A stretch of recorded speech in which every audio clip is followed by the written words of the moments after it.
Listo, ya está. Hola, bienvenidos y bienvenidas a esta mesa sobre psicología y cuidados paliativos. Yo me llamo Elena García Llana, soy psicóloga investigadora y la actual vicepresidenta de la SECPA, de la Sociedad Española de Cuidados Paliativos. Y bueno, pues estoy muy bien acompañada. Vamos a compartir un espacio a lo largo de unos minutos que vamos a ir desde Palencia, pasando por Madrid, pasando por Cádiz y acabando en Barcelona. Y tenemos 4 ponentes excepcionales con unos estudios pues, muy interesantes que, bueno, por eso han sido seleccionados para participar en esta mesa de comunicaciones orales, ¿no? Entonces, bueno, pues vamos a ir con el primer estudio, con la primera ponente. Tenemos a Eva Gómez. Y Eva Gómez es psicóloga especialista en psicología clínica y en marzo del 2020 ella estuvo de apoyo al equipo de cuidados paliativos en el complejo asistencial universitario de Palencia, haciendo bueno, pues labores de refuerzo y que ahora nos va a contar también en base al estudio, ¿no?, que nos presenta. Y actualmente ella trabaja en el equipo de salud mental pues del mismo centro sanitario, del mismo hospital. Y bueno, pues la frase que resume su ponencia, porque les he pedido a cada uno de ellos que bueno, pues que nos digan un eslogan de su ponencia, sería reivindicando el trabajo en equipo en cuidados paliativos. Así que adelante, Eva, cuando quieras, todo tuyo. Buenos días, Elena. Gracias por la presentación, gracias al comité organizador por habernos seleccionado. Yo quería presentaros una comunicación del equipo de cuidados paliativos hospitalarios del Complejo Asistencial Universitario de Palencia.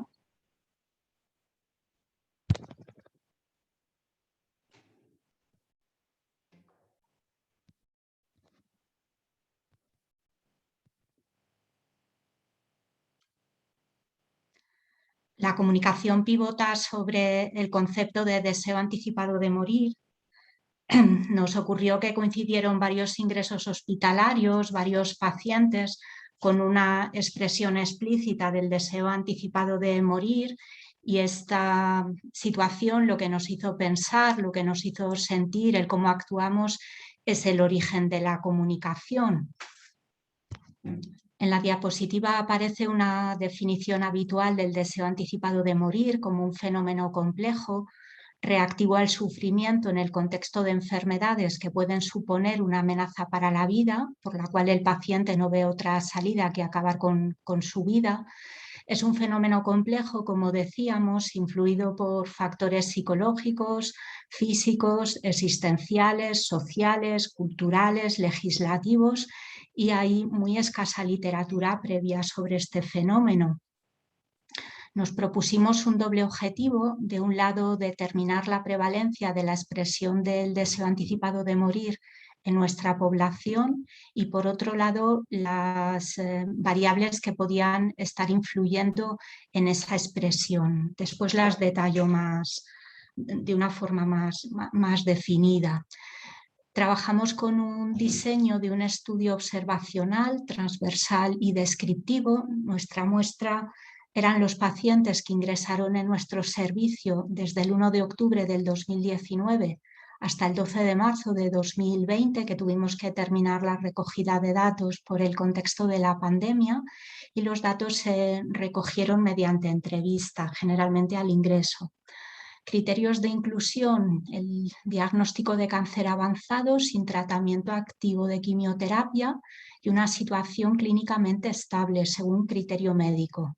Los criterios de exclusión: la presencia de un deterioro cognitivo significativo, el diagnóstico previo a la situación de paliativos de un trastorno mental grave, un alcoholismo, un episodio depresivo mayor, una situación de crisis aguda, bien social, emocional. Otro criterio de exclusión era el desconocimiento por parte del paciente o de su entorno del diagnóstico y o el pronóstico de su situación, dado que creíamos que en este contexto el trabajo a realizar era diferente. Aparecen aquí las diferentes variables que recogimos, en general todo lo que la literatura científica viene a señalar como relevante en este contexto. No las voy a detallar, las variables, tenéis de apoyo el abstract que también va a poner el Congreso a vuestra disposición.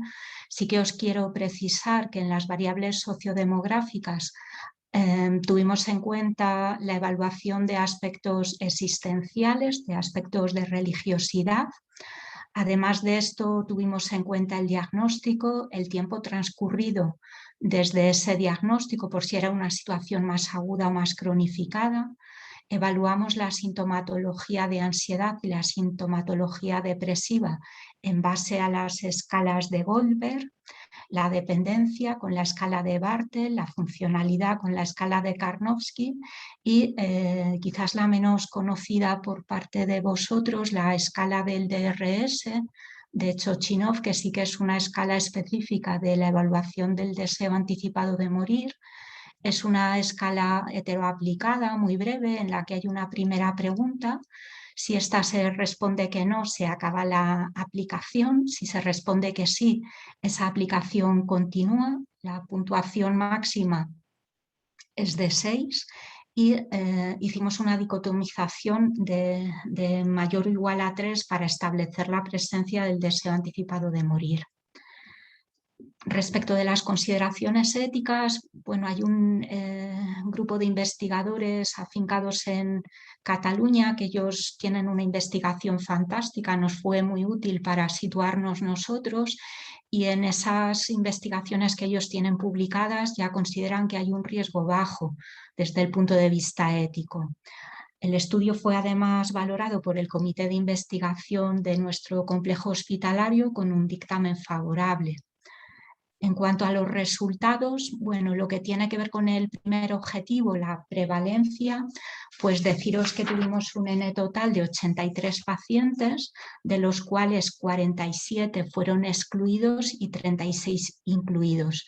De estos 36, 30 tenían una situación de un deseo anticipado de morir no relevante y sí que había 6 que tenían un deseo anticipado de morir significativo. Esto en términos absolutos y en términos relativos sería un porcentaje de un 17% sobre la muestra de los pacientes incluidos y de un 7,22% sobre la muestra total de los pacientes. En cuanto al segundo objetivo, el que tenía que ver con las variables que podían tener relación con la expresión del deseo anticipado de morir, contaros que únicamente las escalas de depresión y las escalas de ansiedad fueron las variables que tenían esa significatividad estadística y no encontramos para ninguna de las otras variables en el estudio. Todo esto, bueno, pues hay que matizarlo, hay que entenderlo desde las limitaciones del estudio que puedan surgir por el bajo N muestral y también las características propias de nuestra población. Como conclusiones hemos destacado 3. La prevalencia que existe, que es una prevalencia significativa, no mayoritaria, pero que tendríamos que recoger en nuestros protocolos de actuación. Destacar la relevancia de las variables psicológicas que nosotros hemos relacionado con el concepto de sufrimiento o malestar de dolor global y como conclusión final la necesidad de incluir la valoración del deseo anticipado de morir en los protocolos de evaluación y establecer un abordaje en equipo, un abordaje interdisciplinar. Gracias.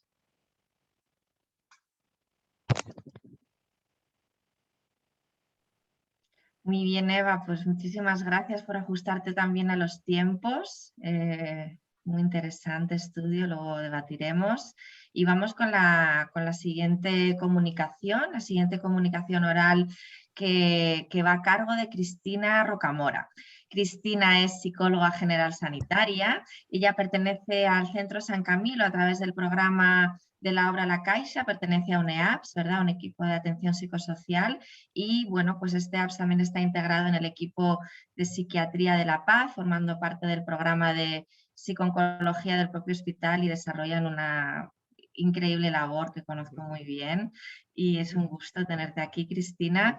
La frase que resume un poco su estudio, su eslogan, sería que trabajando juntos, pudiendo servir a más personas, la fuerza de hacer equipo y los beneficios a la persona y sus familias. Así que adelante, Cristina, te escuchamos atentamente. Gracias, Elena, y gracias a todos los compañeros que estáis hoy aquí presentes y gracias a todo el comité organizador. Voy a compartir pantalla para mostraros el PPT. Ahí lo tenemos, ¿verdad? Confírmame, Elena, que se muestra porque no os veo. Confirmado, lo Venga, vemos muy bien. adelante. Genial. Pues mirad, nosotros lo que traemos es un estudio que hemos hecho descriptivo. Como os ha contado Elena, yo pertenezco al equipo de San Camilo a través de Obra Social La Caixa, de una subvención en un equipo ya integrado en el Hospital de la Paz en un programa de psico-oncología. Como yo, hay varias personas en mi equipo pues, que están distribuidas en diferentes hospitales públicos de la Comunidad de Madrid. Y con todos los datos de todos los sujetos que nosotros valoramos en una primera entrevista, hemos cogido, ahora os enseño bien para que veáis las gráficas, hemos evaluado esa primera visita en todos los sujetos que el equipo psicosocial ha valorado en el último año, en el 2020, ¿vale? Entonces, bueno, os cuento esto porque vais a ver datos de diferentes hospitales públicos de Madrid, que son personas como yo, psicólogos que pertenecen al equipo EAPS, además de los datos del Centro San Camilo, que como sabéis hay dos compañeros, una psicóloga y un trabajador social y atención espiritual que pertenecen ahí a la unidad de cuidados paliativos de San Camilo. Entonces, fijaos, ¿cuál era nuestro objetivo de nuestra investigación? Era describir el estado psicoemocional del paciente con enfermedades avanzadas atendidos por un equipo de atención psicosocial, atendidos por un EAPS, en la primera visita. ¿Vale? Nosotros solo hemos elegido la primera visita como un screening de cómo viene el paciente cuando yo estoy en el Hospital de la Paz y voy a valorar a ese paciente, o cuando otro compañero está en otro hospital, o cuando llega a una unidad de cuidados paliativos. Para ello, como siempre, ¿no? Hemos incluido todos los participantes, todos los sujetos que han sido atendidos por nuestro equipo en diferentes hospitales públicos. El instrumento que hemos utilizado para la evaluación es un instrumento ESAS, que es el de síntomas de Edmonton, que sobre todo atiende a síntomas de malestar, de ansiedad, de depresión, de náuseas, de dolor. Es un cuestionario muy completo que con una mirada rápida nos identifica diferentes síntomas del sujeto evaluado.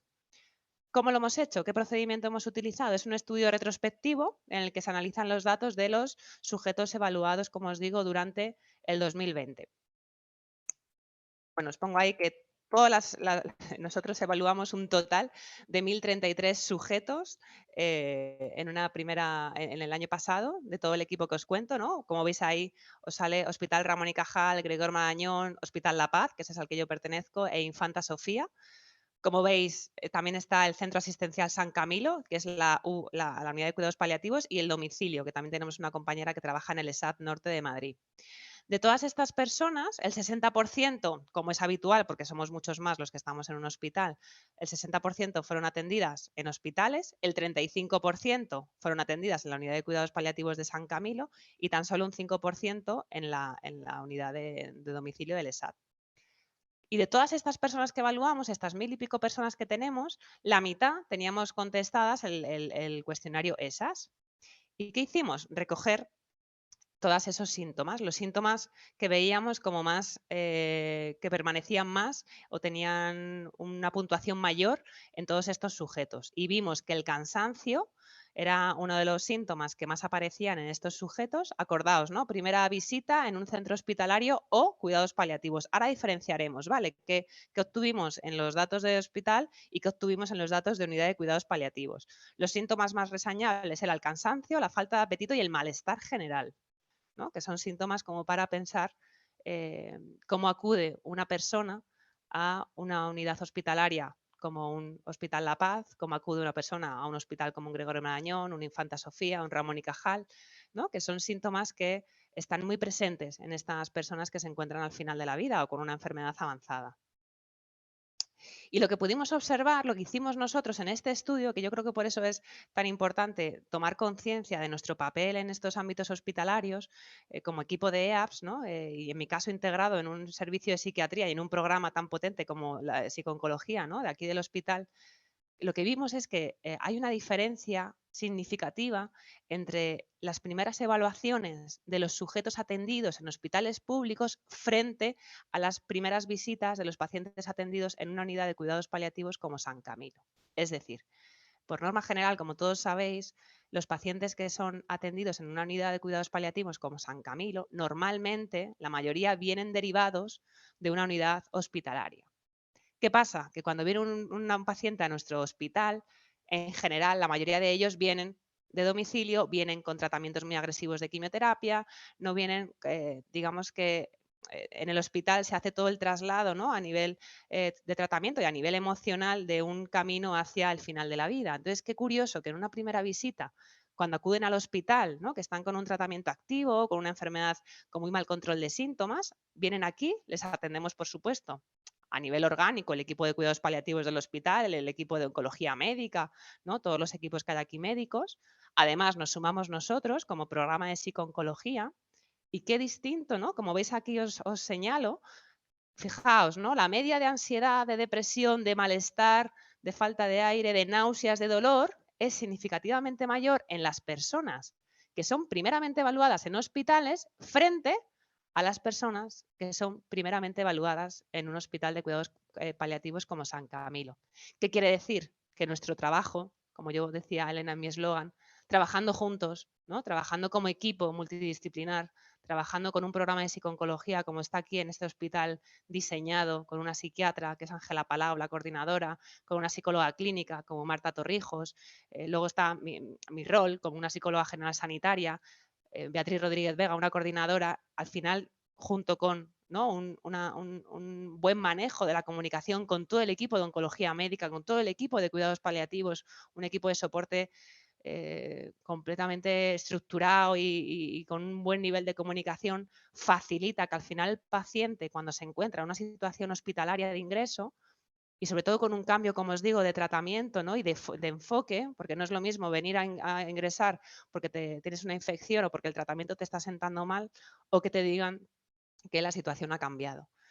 Y cuando todo eso se hace y se ejecuta y se trabaja en equipo y se favorece la calidad de vida del paciente y este sujeto es derivado a una unidad de cuidados paliativos, qué distinto, cómo descienden todos esos síntomas. Como veis, es una diferencia en muchas ocasiones pues, de la ansiedad de más de 2,5 puntos, en la depresión, en el malestar, el dolor. Qué distinto y cómo descienden esas puntuaciones de esos síntomas tan importantes cuando ya van a una unidad de cuidados paliativos. Por tanto, nosotros concluimos todo el trabajo del equipo en que la mayoría de las personas que ingresan en una unidad de cuidados paliativos, como en nuestro caso, en nuestra investigación, que es San Camilo, se encuentran más en calma. Cuando hablamos de más en calma, estamos hablando de una calma emocional y orgánica también. Los síntomas están mejor controlados.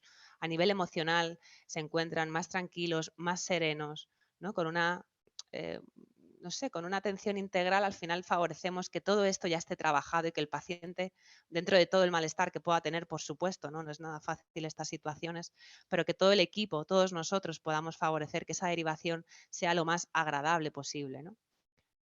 Como os pongo ahí, ¿no? Y os señalamos, en concreto muestran menor sintomatología de ansiedad, de depresión, de malestar, falta de aire, náuseas y dolor.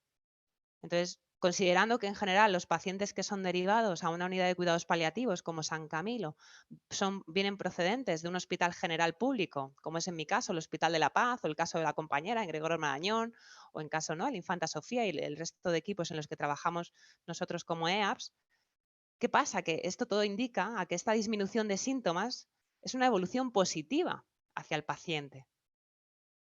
Hay un mayor disconfort cuando acuden los pacientes a un hospital, cuando acuden con mal control de síntomas, cuando acuden con una sintomatología de desesperanza, de no saber qué hacer, de gran decepción, de frustración. Y qué distinto cuando trabajas con ellos en equipo, cómo favorece, como os pongo ahí, el control de síntomas a una nueva, ¿no? A una nueva etapa, que es la unidad de cuidados paliativos, en este caso San Camilo.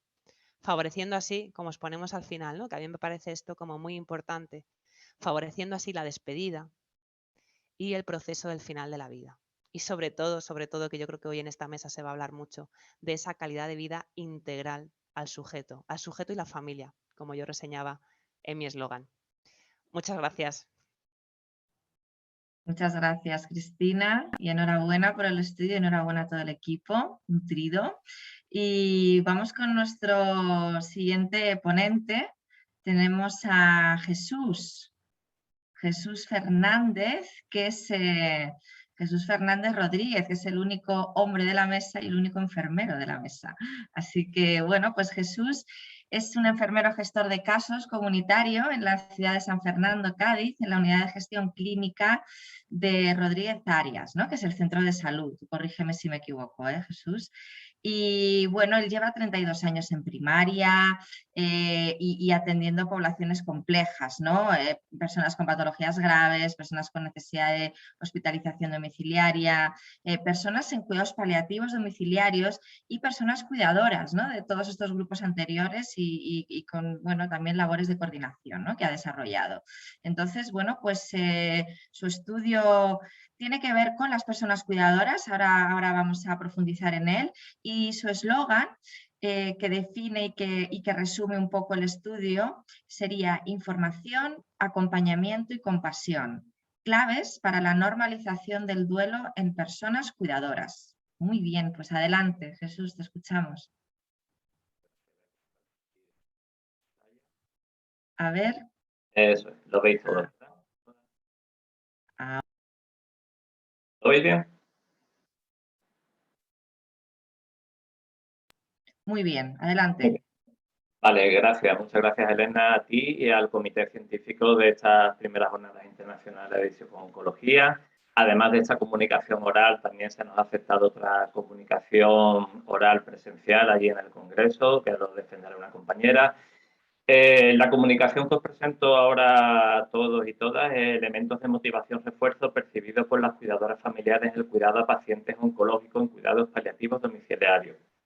Entra dentro del proyecto de investigación estudio GECAPAR. Lo hemos realizado 15 enfermeras y enfermeros gestores de casos comunitarios del Distrito Sanitario de Atención Primaria Bahía de Cádiz-La Janda, que tiene aproximadamente unos 600.000 habitantes, el segundo más grande de Andalucía, además del profesor de la Escuela de Enfermería de la Universidad de Cádiz, José Manuel Martínez Nieto. Antes de pasar a la comunicación en sí, unos datos globales del estudio GECAPAR, que os he mencionado, en la gestión de casos en cuidados paliativos. Pensábamos que era necesario estudiar y fomentar los factores que aumentan el bienestar y la calidad de las personas al final de la vida. Nos marcábamos sobre todo dos objetivos. Primero, estudiar todas las características sociodemográficas, clínico-sanitarias y psicosociales, tanto del paciente oncológico en cuidados paliativos como su entorno cuidador, y sobre todo analizar qué relación había entre dichas características. Todo ello enfocado sobre todo a conocer y analizar qué factores pudieran condicionar el lugar del fallecimiento de las personas, o bien en el hospital o bien en el domicilio. La metodología pues, ha sido un estudio longitudinal, prospectivo, de corte única, multicéntrico. Lo hemos realizado en los 23 centros de salud, algunos de ámbito urbano, otros de ámbito rural, algunos mixtos, y la población diana, en este caso, han sido tanto los cuidadores principales como los pacientes oncológicos en cuidados paliativos. Comenzamos el estudio el 1 de enero de 2018 y lo dimos por finalizado el 31 de septiembre de 2019. De las 458 personas que incluimos en el estudio, 427, un 93%, han fallecido durante ese periodo y 31 sobrevivían. Quiere decir que nuestra N sería de 427. De ellas, y eso va a ser algo llamativo, más del 50% fallecieron en el domicilio, un 52,2%, y 204 lo hicieron en el hospital. El 61% eran hombres, el 38% mujeres, la edad media en general era de cerca de 73 años y las localizaciones frecuentemente encontradas de enfermedad oncológica primaria son de pulmón, un 23%, después colon recto, estómago, vía urinaria, mama, páncreas, etc. Hemos analizado todas y cada una de de las visitas, de primeras visitas, valoración y seguimiento, tanto de los equipos de atención primaria, médicos de familia, enfermeros de gestor de caso, así como lo de los equipos de avanzados de soporte de cuidados paliativos conformados por médicos internistas, enfermeras y psicólogos, y las atenciones que han tenido estos pacientes o cuidadores por parte de los dispositivos de cuidados críticos de emergencia. Hemos analizado también el estado civil de las personas cuidadoras, la distancia incluso del domicilio familiar hacia el hospital, en un 64% estaba entre 0 y 15 minutos.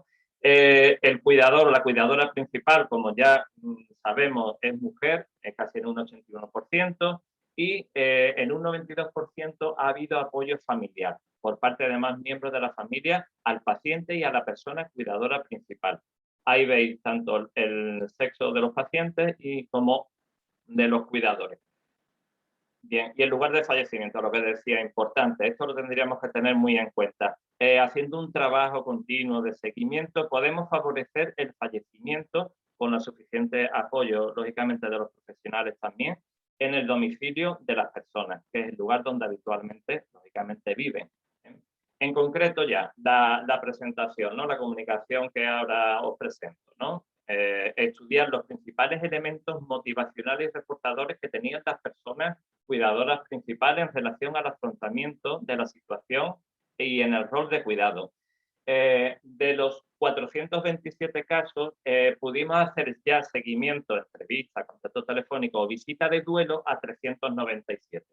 ¿Vale? Los hemos valorado según las taxonomías enfermeras que utilizamos escalas Likert puntuadas del 1 al 5, en este caso la taxonomía no.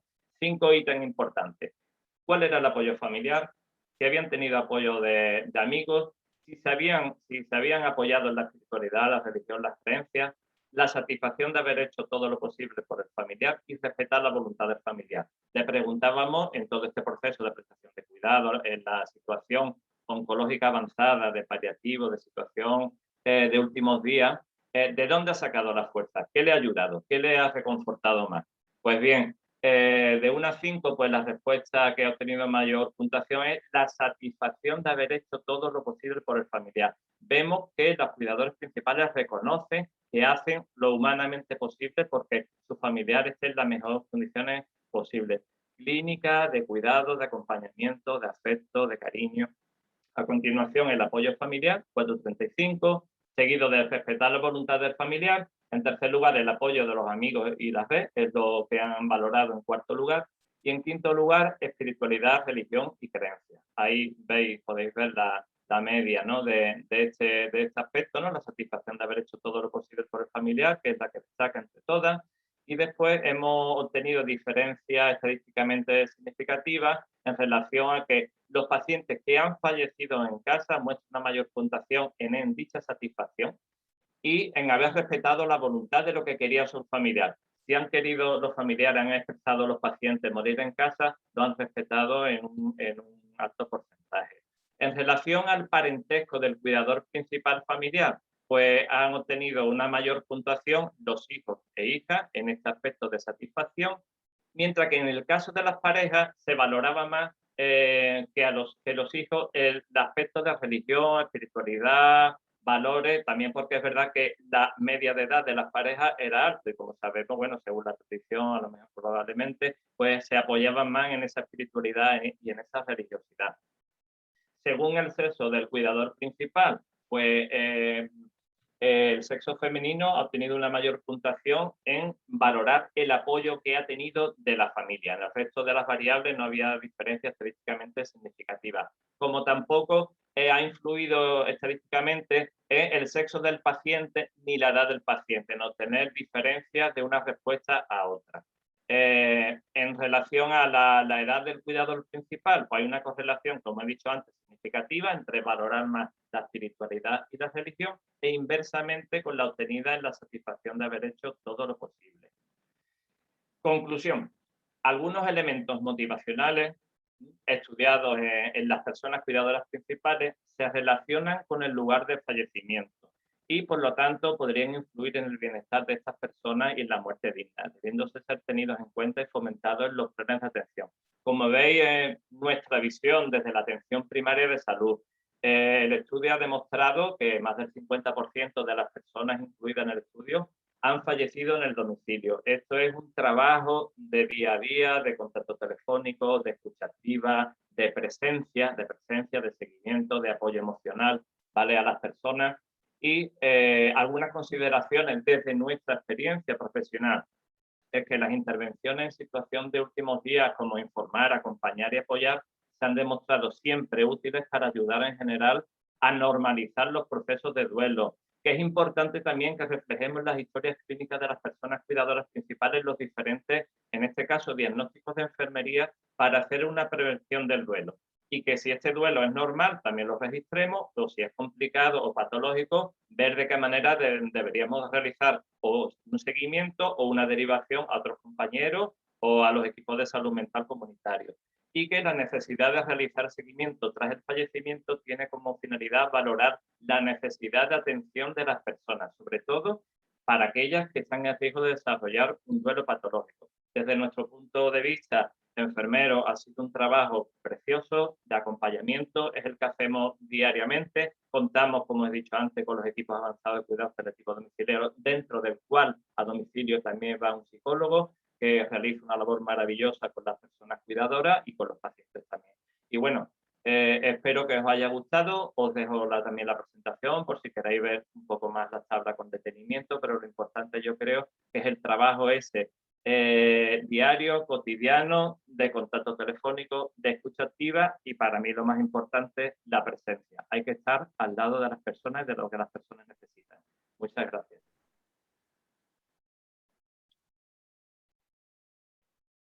Muy bien, Jesús, pues muchas gracias. Es un gusto poder tener la visión de la enfermería que tanto nos apoya y tanto nos apoyamos nosotros en vosotros, ¿no? Bueno, pues vamos con la siguiente comunicación oral. La siguiente comunicación oral es nuestra última comunicación oral y va a cargo de Marta. Marta Viñals, que viene de Cataluña. Marta es una psicóloga con más de 20 años de experiencia en psico-oncología y en cuidados paliativos y ella, bueno, pues los últimos 4 años ha estado trabajando activamente y está trabajando activamente en el equipo de cuidados paliativos pediátricos del Hospital Sant Joan de Déu, que es un referente, como muy bien sabéis todos, en nuestro país. Y bueno, pues estamos con muchas ganas de escucharla. Y la frase un poco que resume su ponencia pues sería la importancia de disponer de espacios de autocuidado y aprendizaje al acompañar a los niños al final de la vida. Así que adelante, Marta, cuando quieras. Muchas gracias, Elena, y gracias al comité por la organización de las jornadas. Y bueno, pues eso, os voy a explicar lo que nos enseñan a los profesionales, los niños y niñas que acompañamos al final de su vida.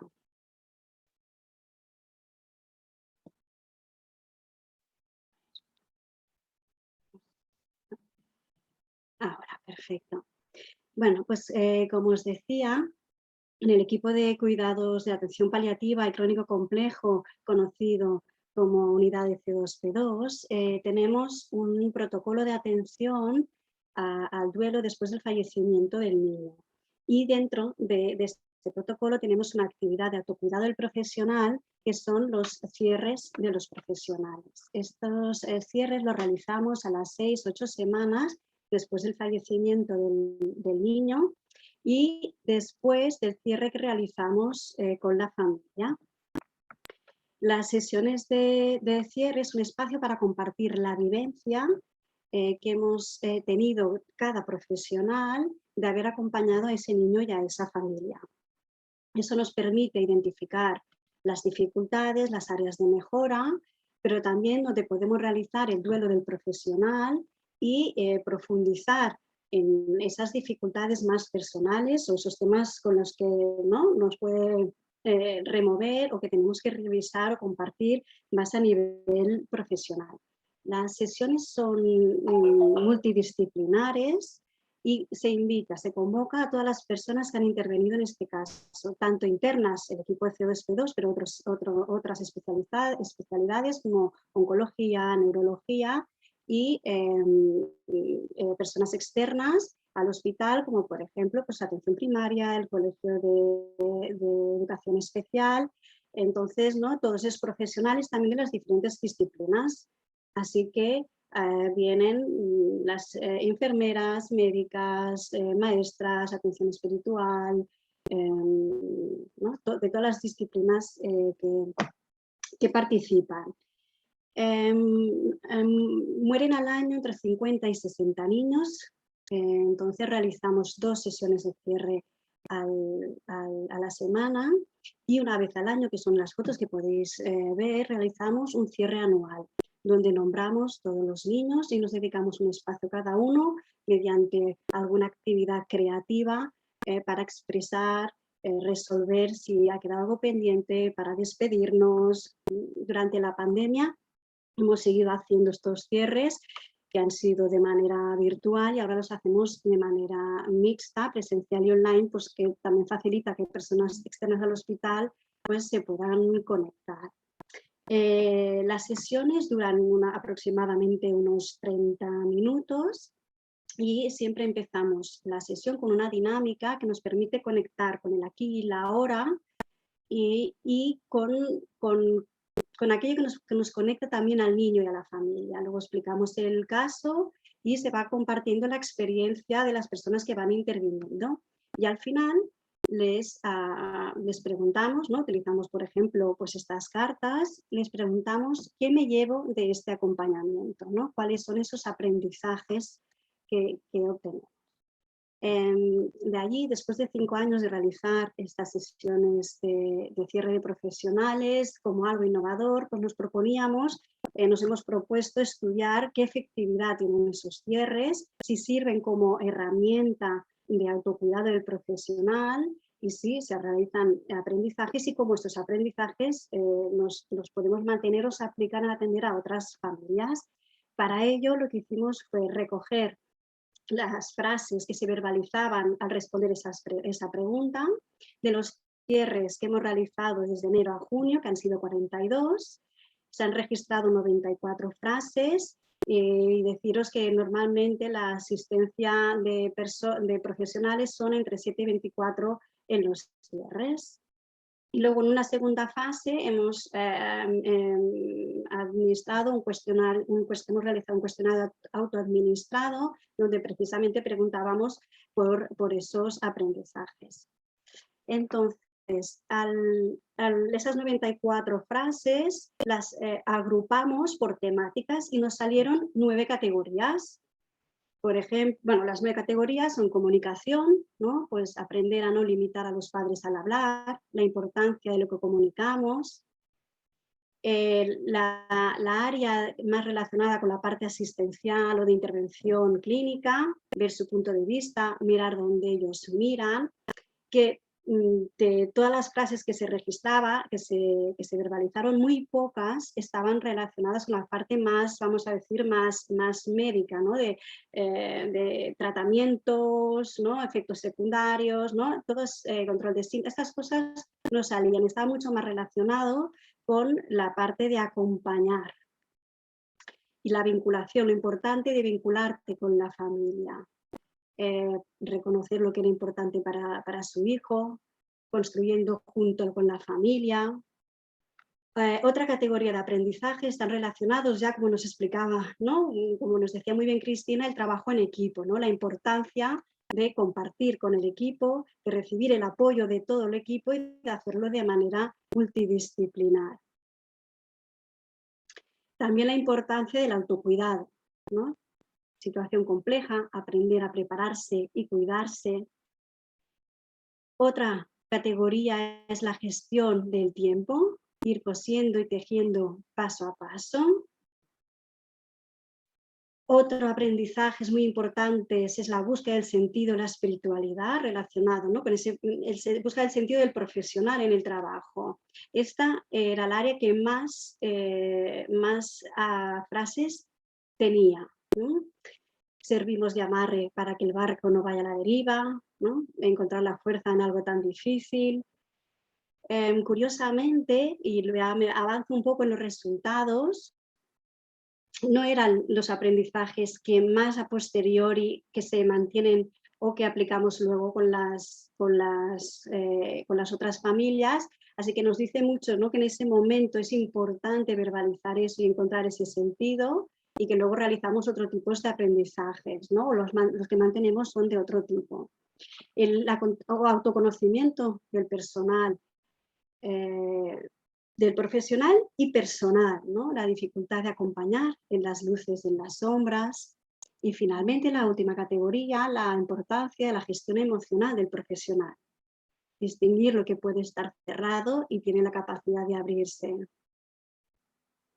En la segunda fase, en el cuestionario, vemos, ¿no?, obtuvimos 60 respuestas, el 85% son mujeres. Bueno, podemos ver tanto, ¿no?, como el sexo como la edad nos refleja la realidad que tenemos, ¿no? Pero, por ejemplo, la disciplina sí que hemos tomado conciencia que vienen más a los cierres y contestaron más las médicas, ¿no? Cuando eso no es real, porque les atienden mucho más las enfermeras que no tanto los médicos, ¿no? Bueno, eso nos ha dado pie a que poder pensar, ¿no?, cuáles pueden haber sido, pues, los motivos, ya con una cuestión logística de vinculación o de ese trabajo personal. El 83% consideran que las dinámicas utilizadas facilitan la reflexión y el aprendizaje. El 88% considera que son beneficiosas las sesiones de cierres. Ninguno, ¿no? No hay ninguno que diga que no.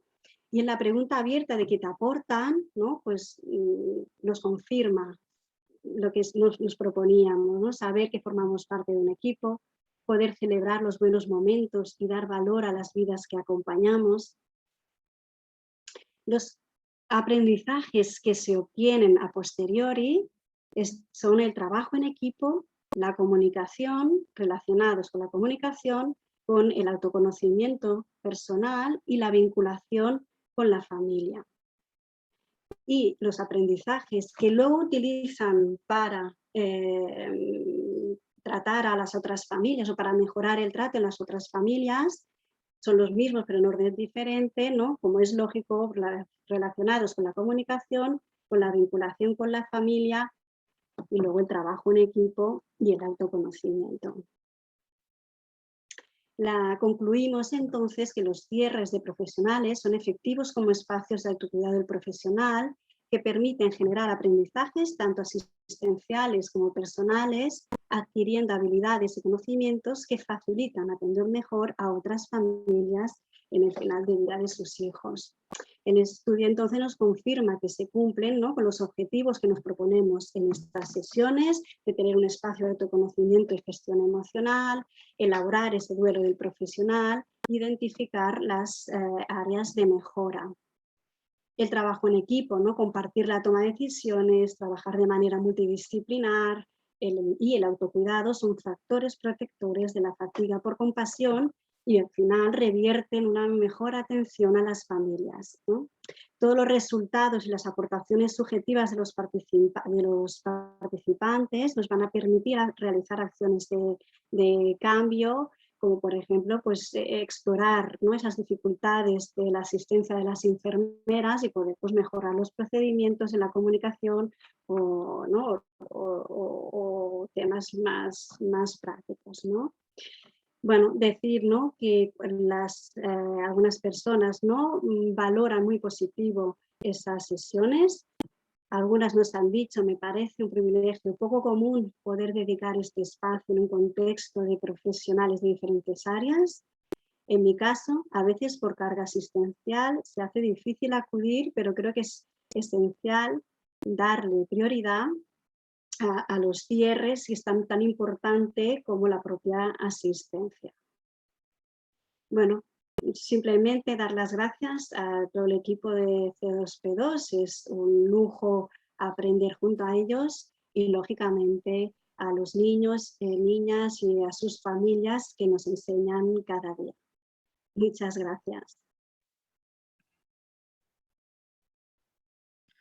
Bueno, muy bien, Marta, pues gracias por compartir tu estudio con nosotros. Os voy a pedir a todos los Bueno, pues los participantes de esta mesa de comunicaciones orales, que os activéis vuestra cámara para poderos ver. Y bueno, pues vamos a dedicar unos minutos finales a debatir un poco, ¿no? Algunas cuestiones que yo creo que son interesantes, más que hacer preguntas o que yo haga preguntas sobre cada uno de los estudios, que me salían muchas, pero sí que me gustaría que pudiéramos tener un debate, porque estamos en un momento histórico, ¿no? Estamos en un momento histórico social, estamos en un momento, pues yo creo que histórico también en cómo la sociedad empieza a debatir y a situarse de cara a la muerte, algo que es algo pues, bastante complejo en una sociedad tan tanatofóbica como la nuestra. Y estamos en un momento pues, legislativo también interesante con esta ley de eutanasia, que parece que la casa ha empezado por la antena parabólica, pero bueno, ha empezado, que no es poca cosa. Y yo quería que un poco nos pudiéramos debatir brevemente, ¿no? ¿Qué papel creéis que podemos jugar los psicólogos en los escenarios de contexto eutanásico que se van a ir dando, independientemente, ¿no? de lo que uno pueda pensar en referencia a esta ley, que hay mucho que analizar sobre su superficialidad y su poco debate previo que ha tenido, pero esta es una realidad que tenemos por delante. Entonces, es inexistente nuestro papel en la ley, como son inexistentes muchas otras cosas, pero ¿qué creéis que podemos aportar nosotros aquí, ¿no? ¿Qué papel podemos jugar? No sé si alguien quiere romper un poco el hielo. Me gustaría comentar que, Elena, que hasta ahora habíamos tenido como en relación al estudio de cuidadoras, ¿no? El aspecto emocional, las voluntades vitales anticipadas, se nombraba un representante que podía ser familiar, cuidador, pero claro, pensábamos en el proceso justo hasta antes de la muerte, ¿no? En lo que iba a suceder en la situación de últimos días, ¿vale? A lo mejor el cuidador no tenía tantas implicaciones, ¿vale? Como la puede tener ahora de cara con la eutanasia. El apoyo psicológico a las personas familiares, no solo a los pacientes, ¿no?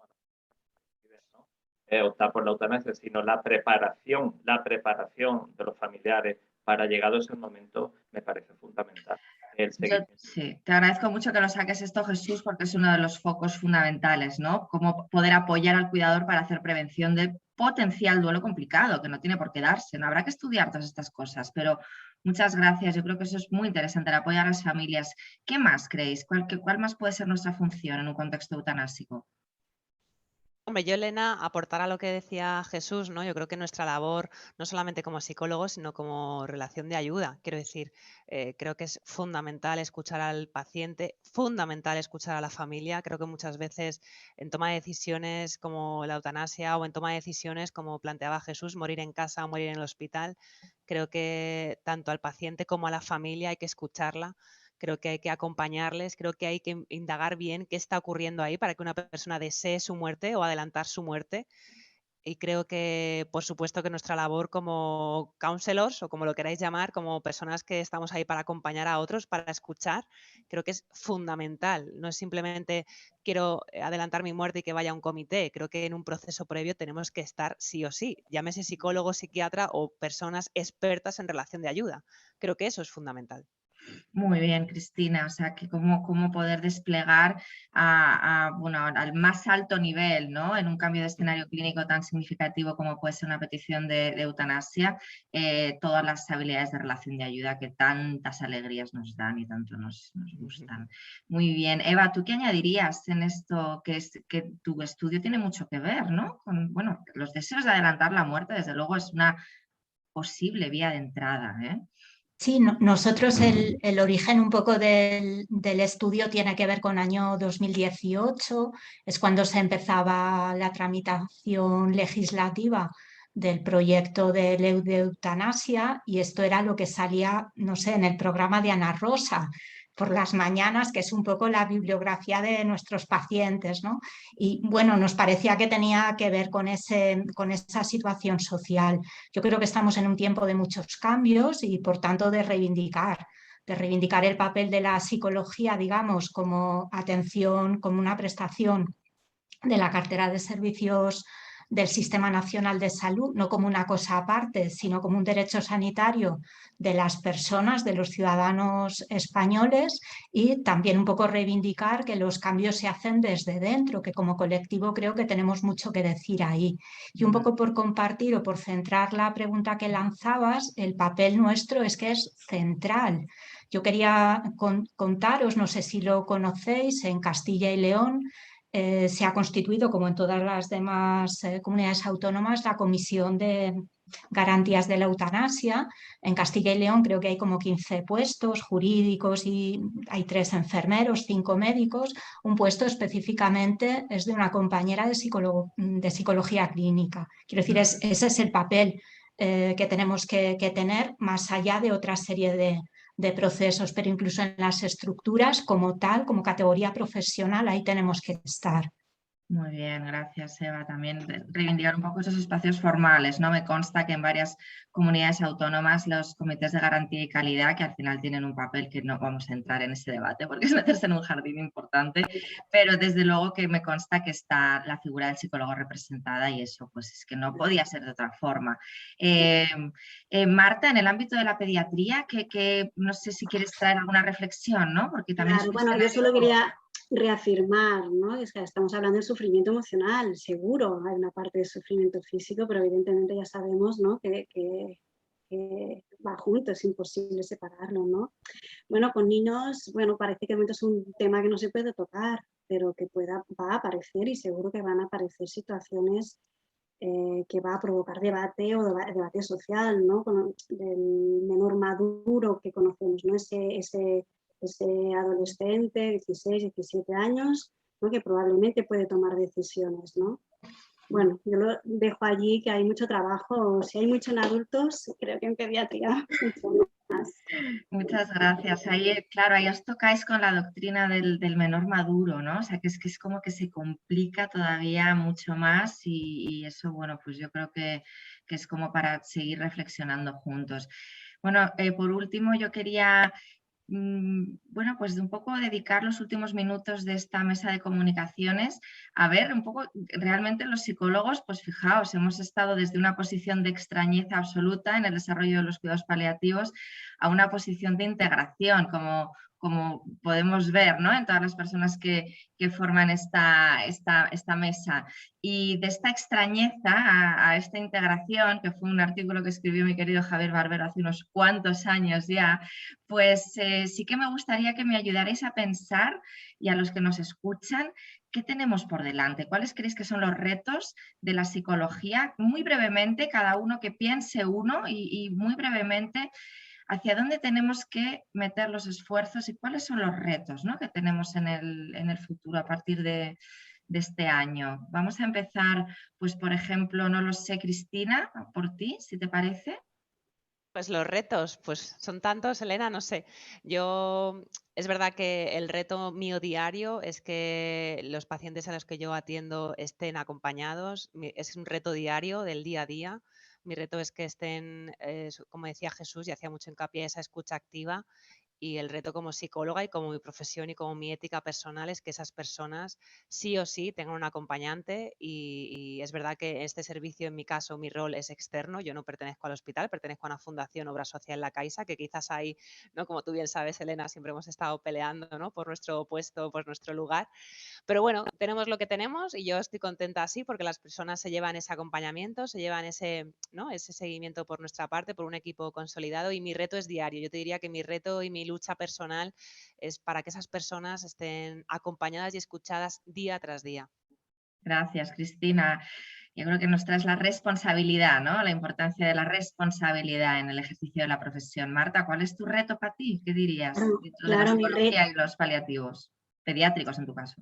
Eso, ahí voy, ¿no? Pues bueno, de momento es que todavía queda por hacer en paliativos pediátricos, ¿no? Que todos los niños puedan llegar a tener, ¿no? No todas las comunidades están en la misma situación, así que hay todavía un gran reto de poder tener, ¿no? más recursos, ¿no? Y es cierto poder atenderlos antes también y que haya más recursos, sobre todo para esos niños paliativos, no tanto de oncología, sino por ejemplo de neurología, situaciones muy complejas, de muchos años, de mucho riesgo, ¿no? Mucho agotamiento por parte de las familias, ¿no? Y se necesitan muchas ayudas.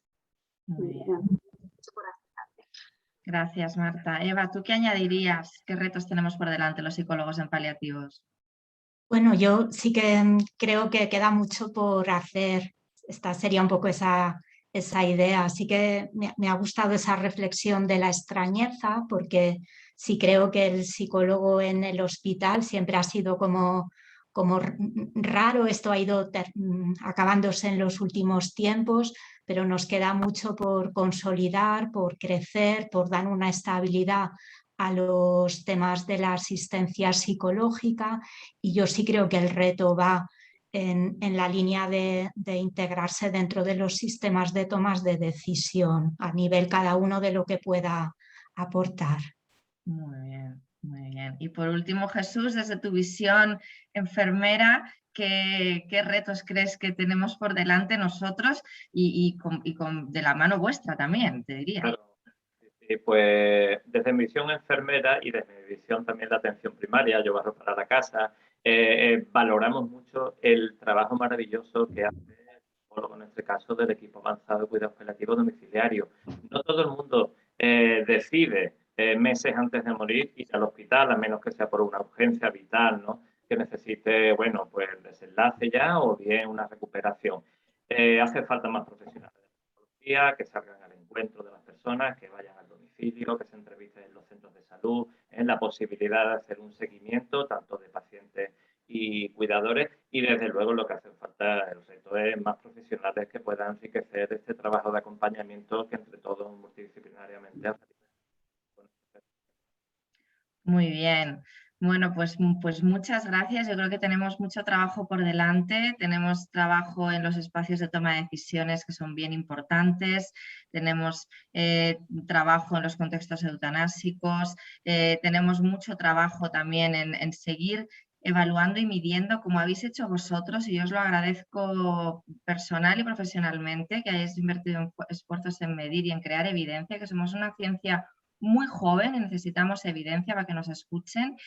Y yo querría cerrar esta mesa de comunicaciones pues haciendo un poco un manifiesto a que hay sitio para todos, ¿no? Y yo creo que la psicología tenemos que hacer hueco a todo, ¿no? Tenemos aquí psicólogos clínicos, tenemos a una psicóloga general sanitaria, tenemos a un enfermero, tenemos investigación, y yo creo que esto es como muy importante, ¿no? Que el paciente y las familias al final de la vida pues requieren unos equipos interdisciplinares nutridos, y desde luego que en el ámbito de la psicología pues cada uno con sus competencias, pero entramos todos. Así que bueno, muchas gracias y un gusto compartir esta mesa con vosotros.